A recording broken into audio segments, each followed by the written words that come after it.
Mais je m'intéresse au Conseil consultatif sur la pêche sportive. Pouvez-vous nous expliquer comment cet organisme-là est né?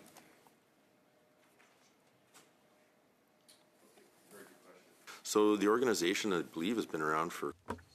Je pense que cette organisation existe depuis près de 60 ans. Je ne connais pas sa date de formation exacte, mais c'est l'un des comités consultatifs le plus vieux qui conseille le gouvernement. Le tout est constitué de bénévoles et provenant de collectivités locales sur la côte et en terre pleine. Récemment, il y a eu une revitalisation, une modification de cette organisation. Habituellement, il y avait 3 niveaux.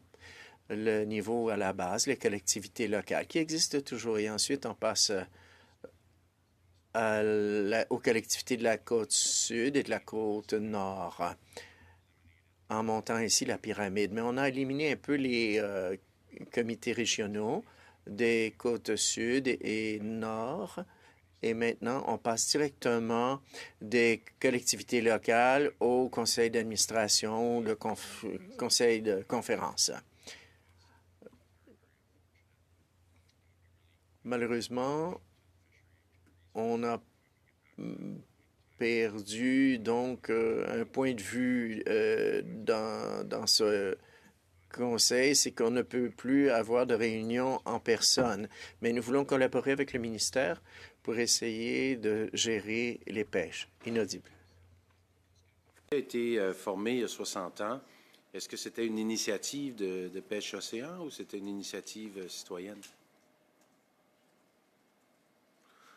My understanding is that. À ma connaissance, je pense que c'était un mouvement de la base, mais c'est dans le cadre d'un programme du gouvernement du Canada qu'il a été créé. Donc, c'est un processus, un comité consultatif pour le gouvernement qui comprend aussi un représentant du gouvernement et qui est membre du CA. Ensemble pour un accès aux ressources marines et qui plaide justement pour qu'il y ait davantage de consultation des pêcheurs récréatifs dans la gestion des pêches. Alors, c'est une de leurs revendications d'avoir un peu comme vous un comité consultatif sur la pêche sportive. Votre expérience, est-ce qu'il y a eu une écoute de la part de Pêche Océan? Est-ce qu'il y a des rencontres ponctuelles avec le gouvernement? Well, certainly we.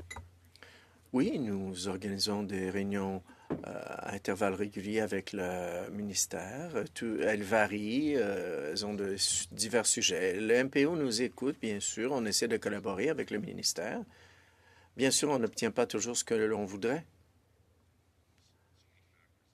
Il y a tellement de facteurs et d'enjeux qui entrent en compte. Mais par rapport à certaines personnes au ministère, oui, nous pouvons collaborer davantage et un peu moins avec d'autres. Mais notre attitude a toujours été une attitude de collaboration. On ne veut pas agir contre. À dialoguer avec les pêcheurs commerciaux.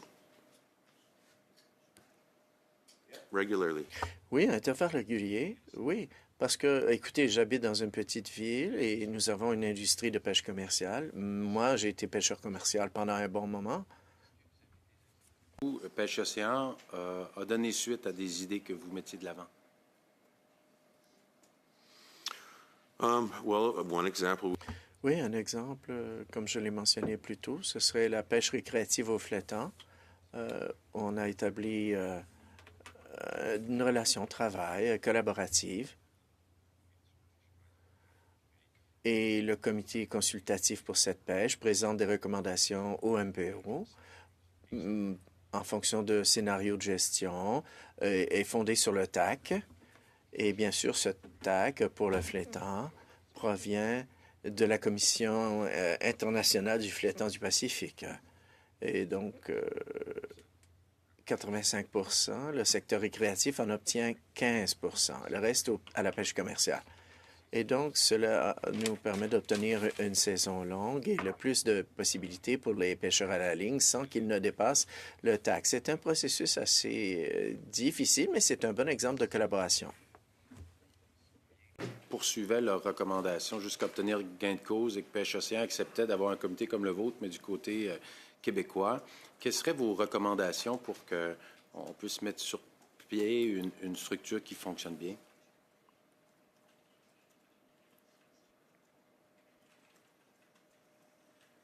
I think what it would take. L'une des choses que l'on demande, c'est une augmentation du financement et une augmentation du prix des permis. C'est une façon pour nous de générer des fonds pour la gestion des stocks. On a parlé aussi du manque d'évaluation des stocks. Il pourrait y avoir des améliorations de la surveillance des prises également. Donc, ce sont des choses qui, nous, en tant que pêcheurs à la ligne, pourraient être utiles. C'est tout simple d'augmenter le prix du permis. Ça répond à votre question?